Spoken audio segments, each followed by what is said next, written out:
네, 소개 말씀 감사합니다. 늦은 시간까지 신부전에 대해서 심도 있는 이 강의를 들으시느라고 여러 선생님들 수고가 많으신데요. 이번 시간은 그보다는 조금 더 편안한 마음으로 들으실 수 있을 거라고 생각이 됩니다. 제가 오늘 맡은 주제는 크게 두 가지 파트로 나뉘어져 있는데요.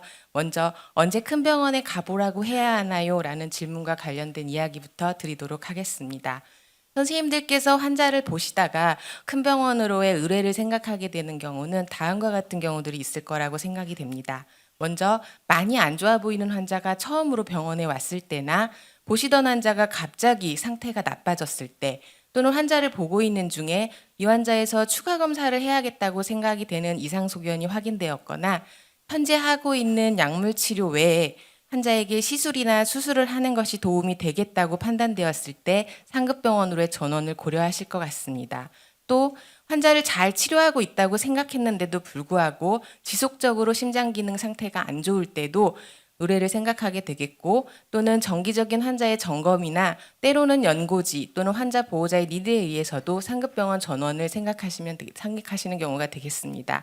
그러면 전원을 고려하실 때 오래전에 고민되는 것들이 뭐가 있을까 생각해 보면, 과연 이 환자한테 필요한 검사가 될 것인가, 그리고 환자에게 사용해야 되는 약제 또는 사용하고 싶은 약제들의 사용이 어베일러블한가, 또 내가 하고 있는 전공 분야가 어디라서 내가 이 환자를 어디까지 볼 수 있는가까지도 고민이 되실 거고, 이러한 것들 외에도 이런 모든 것들을 의사 한 사람이 할 수는 없기 때문에 이 환자를 보는 데 있어서 같이 봐줄 보조 인력이 얼마나 되는가도 다른 병원의 전원을 고민하시게 되는 이유가 될 것 같습니다. 하지만 이런 모든 것들을 통틀어서 가장 중요한 점은, 과연 내가 이 환자를 보낼 때 믿고 신뢰하고 환자에 대한 디스커션이 가능한, 믿고 맡길 수 있는 보낼 병원이 있는가가 제일 중요한 고민일 거라고 생각이 됩니다. 그럼 그럼에도 불구하고 우리가 신부전 전문가에게 왜 환자를 의뢰해야 하는가를 생각해 보면, 앞서도 얘기가 여러 차례 나왔던 것처럼 신부전은 적절한 타이밍에 치료가 들어가지 못하면 높은 이완율과 사망률을 보이기 때문에 환자에게 적절한 시기에 적절한 치료가 매우 필수적이겠습니다. 상급 신부전 센터에서는 심장내과뿐만 아니라 다양한 과 파트에서의 협진이 가능하기 때문에 이를 통해 신부전 환자의 모니터링하고 치료를 최적화하고 교육이나 관리가 좀 더 효과적으로 이루어질 수 있다는 장점이 있겠습니다. 그러면 신부전 전문가에게 의뢰하는 시기는 언제가 되면 좋을까를 생각해 보면, 하트페일리어의 디지즈의 특성을 고려해야 될 것 같습니다. 하트페일리어는 알고 계시는 것처럼 초기에는 리스크 팩터만 있지만 환자가 어느 순간 상태가 낙화되면서 심텀 사인을 보이고, 이때 우리가 비로소 신부전을 진단하게 됩니다. 환자에게 적절한 치료를 시행을 하면 환자의 상태가 호전이 되지만, 이런 호전 상태, 스테이블한 상태가 계속해서 유지되는 것은 아니고 환자는 결국 악화와 호전을 반복하면서 점차적으로 디지즈가 프로그레션하는 특성을 가지고 있습니다.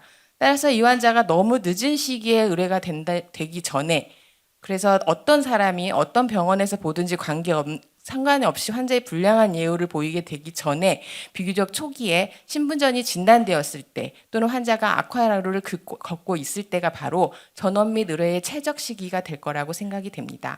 이거를 조금 더 풀어서 말씀을 드리면, 결국 환자가 새로 신부전을 진단받게 되는 때 EF와 상관없이 의뢰를 해볼 수 있겠고, 이 환자의 신부전의 원인이 무엇인지 원인 감별을 위한 진단검사 같은 것들이 필요할 때도 의뢰를 할 수 있겠습니다. 또한 오랜 기간이 아니라 3개월에서 6개월 정도의 GDMT를 충분히 했는데도 불구하고 이 환자가 계속해서 EF가 35% 이하로 심장 상태가 안 좋을 때도 또 다른 오피니언, 세컨드 오피니언을 구하기 위해서도 의뢰를 해볼 수 있겠고, 크로닉한 하트페일리어 환자에서 위험 요인이 발생하거나 위험 요인이 지속적으로 확인이 될 때도 이 환자를 리퍼하는 것을 고려해야겠습니다. 그 외에도 정기적인 검사나 임상연구 등록 등을 위해서도 신부전 전문가에게 의뢰할 수 있겠습니다. 케이스 보면서 다시 한번 말씀드릴 텐데요. 첫 번째 케이스는 31세 남자 환자고 고혈압이나 당뇨 기저력은 부인되었습니다.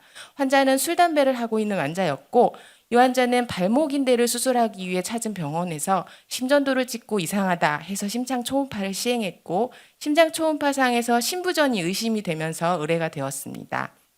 개인 병원에서 잘 심장 초음파까지 잘 보여주셨고요. EF는 35에서 40% 정도의 LVH가 있었고 LA 인라지먼트가 동반되어 있었습니다.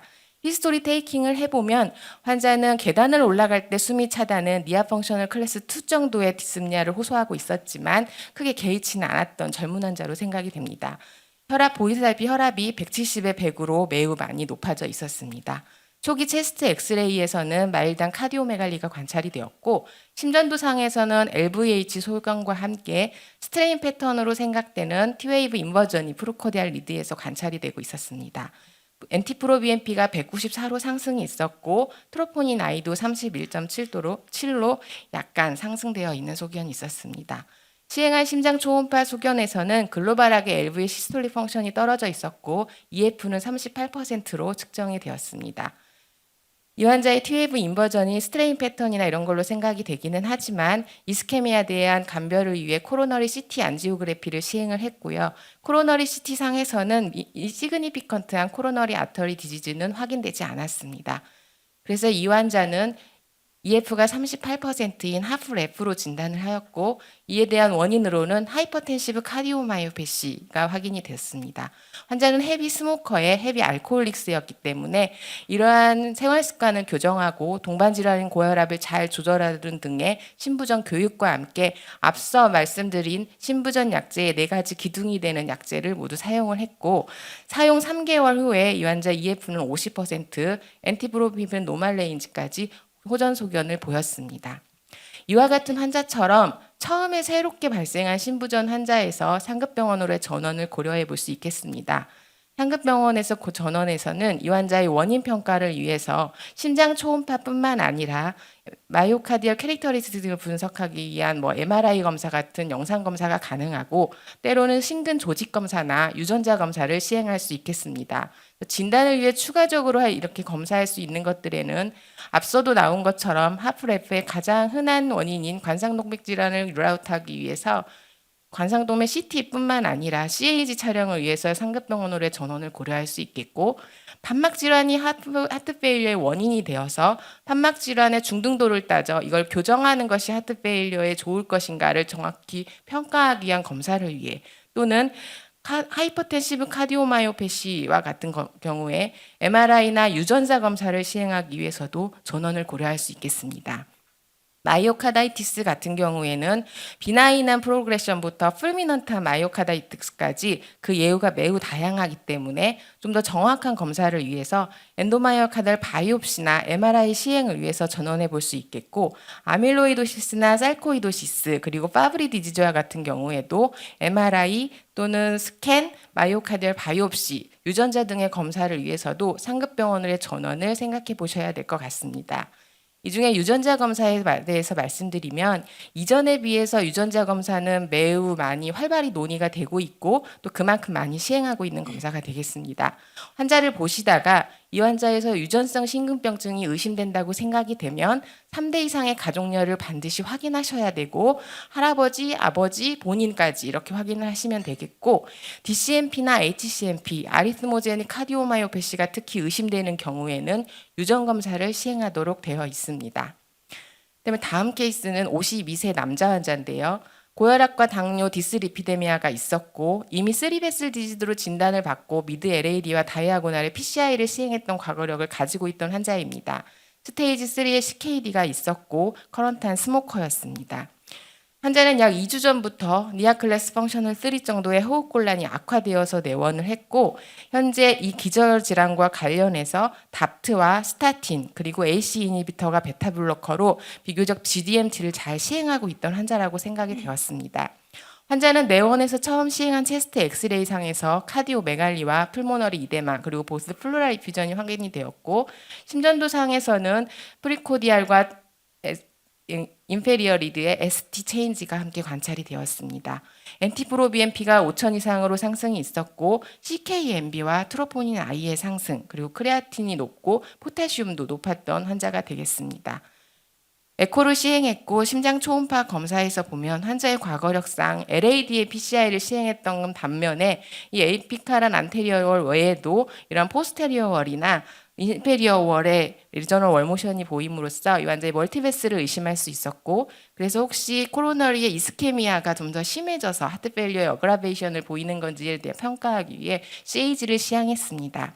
과거에 시행했던 CAG에서 RCA의 비교적 타이트한 스테노시스가 없었던 반면에 이번에 시행한 검사에서 보면 디스탈 RCA 종에 매우 타이트한 스테노시스가 관찰이 되어서 리바스큘라리제이션을 시행하였고, 예전에 LAD의 스텐트를 시행했던 부위도 인스텐트의 리스토노시스가 시그니피컨트하게 있어서 이 부분에도 DBB로 안지오플라스티를 진행했습니다. 환자는 리바스큘라레이션 치료 이후에 15개월 뒤에 엑스레이를 보면 카디오메갈리도 호전되고 보스 플루랄 리퓨전, 풀모너리 이데마가 모두 좋아진 것을 확인할 수 있겠습니다. 이처럼 환자에서 심부전의 원인 감별이 필요할 때, 즉 관상동맥 질환인지를 확인해서 이 환자의 재관리 치료가 도움이 되거나 심장 판막 질환이기 때문에 판막 교정에 도움이 될 가능성이 있다고 생각될 때 환자를 리퍼해 주시면 되겠고, 심근염이 의심되는 경우에도 리퍼를 고려하셔야 되겠습니다. 특히나 HCMP나 아리트모제닉 카디오마이오패시, 그리고 아밀로이드시나 살코이디스 같은 특수한 심근병증의 경우에는 일반적으로 사용하는 하프레프의 GDMP와 조금 다른 약제들이 치료가 필요하기 때문에 이러한 특수 심근병증이 의심되거나 확진된 경우에도 이에 대한 평가를, 정확한 진단을 위해 상급병원으로의 전원이 필요하겠습니다. 다음 케이스는 66세 여자 환자이고 기저력은 없었고 소셜한 알코올 스토리만 있었습니다. 환자는 7개월간의 GDMT에도 불구하고 지속되는 심부전으로 내원을 하였습니다. 환자는 심초음파상 EF가 30%의 LV의 디싱크로모션이 관찰이 되었고, 포필라를 잘 복용하고 이뇨제까지 복용을 하고 있던 환자가 되겠습니다. 보시면 카디오메갈리가 있었고, 심전도상에서 사이너스 리듬이긴 하지만 QRS 듀레이션이 넓은 LVBB 패턴을 관찰할 수 있겠습니다. 그래서 이 환자에서는 에코를 해보니까 이렇게 LVEF는 30% 정도로 떨어져 있고 LVRV의 디싱크로니 모션이 관찰이 되고 있었습니다. 그래서 이 환자에서는 CRTD 치료를 시행을 했고, CRT 시행 6개월 후에 LV는 거의 노멀라이즈까지 향상된 소견을 확인할 수 있겠습니다. 이처럼 환자를 3개월 이상 적절한 GDMT를 했음에도 불구하고 증상이 있으면서 박충률이 35% 이하로 계속 낮아져 있을 경우에는 이러한 약물 치료 외에 ICD나 CRT와 같은 디바이스 치료가 환자의 예후를 개선시키는 데 도움이 될 수 있겠습니다. 우리가 약제를, 다양한 심부전 약제를 사용하면서 환자의 서든 카디악 데스의 리스크가 많이 떨어지기는 했지만 여전히 이러한 서든 카디악 리스크가 존재하고, 특히 페이탈한 아리스미아를 약제만으로는 막을 수 없기 때문에 ICD를 사용하는 것이 반드시 필요하였습니다. 그래서 가이드라인에서도 3개월 이상 GDMT를 시행함에도 불구하고 니아 펑셔널 클래스 2, 3 정도의 증상이 있는 좌심실 발충률이 여전히 35% 이하인 환자에서는 이스케믹 카디오마이오패시든 넌 이스케믹 카디오마이오패시든 약간의 레커멘데이션 다르긴 하지만 ICD를 할 것을 레커멘데이션 하고 있습니다. 그다음에 CRT 치료는 보시는 것처럼 LVB, QRS 듀레이션이 넓은 LVB를 보는 이런 환자에서는 LV가 이렇게 디싱크론, 기우뚱거리는 것 같은 디싱크로니 모션을 보이는 경우에 CRT 치료를 함으로써 싱크로니 모션으로 회복시키고 이를 통해 증상과 EF를 개선시킬 수 있겠습니다. 또한 이런 CRT 치료는 기존의 다른 약물 치료와 비교했을 때도 올코즈 모탈리티나 하트 페일리어, 하스피탈리제이션 등에 대해서도 우수한 임팩트를 가지고 있습니다. 그래서 가이드라인에서도 보시면 사이너스 리듬이면서 LVBB를 보이는 EF 35% 이하의 환자에서 큐라이레스가 130ms를 넘으면 CRT를 고려하도록 되어 있고, 아테리얼 피브릴레이션을 가지고 있는 EF 40% 미만의 환자에서도 하트레이트가 계속 빠른 타키카디아가 지속되어 이 환자의 하트페일에 좋지 않은 임상 효과를 미칠 때에는 AV노드를 어블레이션하고 CRT를 진행하도록 하고 있습니다. 또 퍼머넌트 페이스메이커에 적응증이 되는 환자에서 EF가 낮고 예상되는 심실 조율이 20% 이상인 경우에도 CRT로 업그레이드해서 진행하도록 레커멘데이션 되어 있습니다. 이 슬라이드는 지금까지 얘기한 내용하고는 조금 다른 벗어난 내용이기는 한데요. 선생님들께서 진료를 보시다 보면 체스트 엑스레이 상에서 다양한 심장 삽입형 전기 장치를 확인하실 수 있겠습니다. 엑스레이를 보고도 어떤 장치를 삽입했는지를 조금 판단하실 수 있을 것 같은데요. 보시는 것처럼 DDD 페이스메이커와 같은 경우는 A리드와 V리드가 있으면서 제너레이터가 생각보다 조금 작은 경향이 있습니다. ICD와 같은 경우에는 마찬가지로 A리드와 V리드가 있는데 이 V리드에 샥이 들어가 있는 코일링이 되어 있다는 점이 조금 다르고 제너레이터도 조금 크게 되겠습니다. 그 다음에 CRT-리드를 받은 환자는 A리드와 RV리드 외에 우리가 LV 모션과 RV의 심실 조율이 필요하기 때문에 코로너리 사이너스를 통해서 LV에도 리드를 넣어주는, 이렇게 자세히 보시면 LV에도 리드가 하나 더 들어가 있어서 이 환자는 CRT-D를 시행받은 환자구나라고 생각하실 수 있겠습니다. 다시 본론으로 돌아가서 또 환자분의 상급병원으로의 전원을 생각하셔야 될 때 중에 하나가 만성 신부전에서의 위험 요인이 발생한 경우입니다. 위험 요인이라 하면 다음과 같은 경우인데요. IV 아이노트로피스가 지속적으로 필요한 환자이거나 폐우열이나 니아클레스 3,4의 증상이 있고 부종이 악화되고 엔티프로비엠피나 BMP가 상승되는 임상적인 악화가 있는 환자, 또는 수축기 혈압이 90ml 이하이거나 또는 이런 소견들로 해서 우리가 GDMT의 용량을 점점 줄이거나 사용하기 어렵게 되는 환자나 레날 디스펑션이나 리버 디스펑션과 같은 엔도오간 디스펑션이 관찰되는 환자에서도 리퍼를 고려하실 수 있겠고, 이러한 모든 사항에 의해서 최근 12개월 이내의 신부전 악화로 인해서 2번 이상 응급실 방문하거나 입원한 경우에도 위험 요인이 있다, 고위험이다라고 생각하고 전원을 고려해 주시면 좋겠습니다. 이러한 환자들은 우리가 비교적 GDMT로 톨러러블하게 지내는 스테이지 C를 넘어선 스테이지 G의 중증 신부전, 어드밴스드 하트 페일러의 환자는 해당되는 환자로, 중증 신부전은 일반적인 GDMT나 기구 치료만으로는 증상이 호전되지 않아서 심장 이식이나 바드와 같은 심장 대체 치료가 필요한 상태가 되겠습니다. 따라서 환자를 보시다가 환자가 치료에도 불구하고 니아클래스 3% 이상의 증상이 있다거나 니아클래스 2로 도저히 톨러러블 하다고 하더라도 앞서 말씀드린 위험 요인이 하나라도 관찰이 되는 경우에는 중증 신부전에 대한 또 다른 치료를 계획하기 위해서 상급병원으로의 전원을 고려해 주시면 좋겠습니다. 그 다음 두 번째 파트는 큰 병원에서 다시 돌아온 환자는 뭘 봐야 하나요와 관련 얘기를 드리겠습니다. 저희가 급성기 환자를 치료하고 환자가 비교적 스테이블해지면 다시 되의뢰를 드리는 경우가 있는데요. 이 경우에 되의뢰 받으신 환자에서 제일 중요한 건 신부전에 대한 GDMT를 옵티마이제이션 하는 게 제일 중요하겠습니다. 말씀드린 것처럼, 앞서 여러 선생님들이 말씀드린 것처럼 환자에서 맥시멀리한 타겟 도즈 또는 맥시멀리한 톨러러블 도즈까지 이러한 GDMT를 업타이트레이션 해서 사용하시는 게 필요하고, 이런 약제를 사용하면서 BP나 하트레이트, 신기능, 일렉트로라이트에 대한 모니터링이 필요하겠습니다.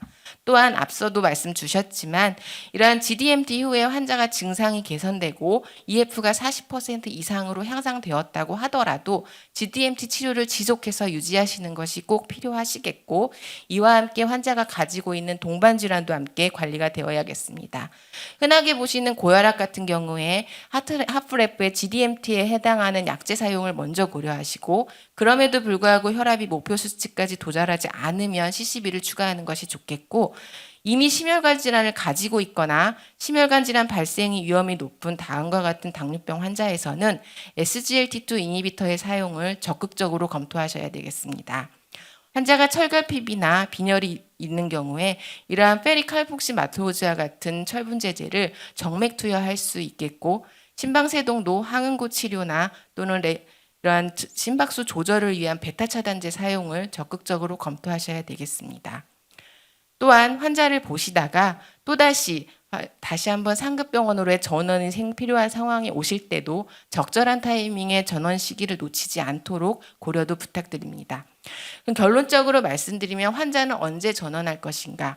이미 하트 페일리어가 진행이 돼서 환자가 멀티오감 페일리어에 빠지거나 카디악 카케시아에 빠지게 되면 사실은 어떤 치료를 해도 너무 늦은 상태가 됩니다. 따라서 비교적 조기, 신부전을 처음 진단받아서 다양한 원인 검별 등을 위한 검사가 필요할 때나 환자가 점차적으로 악화 소인을 보이고 있는 요 시기에 최적기 시기에 의뢰를 해볼 수 있겠고, 다시 돌아온 환자는 어떻게 할 것인가? GDMT를 가능한 한 업타이트레이션해서 사용하고 설사 환자의 증상이나 EF가 호전되었어도 GDMT를 유지하며 환자가 가지고 있는 동반 질환에 대한 적극적인 관리를 함께 해주시면 되겠습니다. 경청해 주셔서 감사합니다.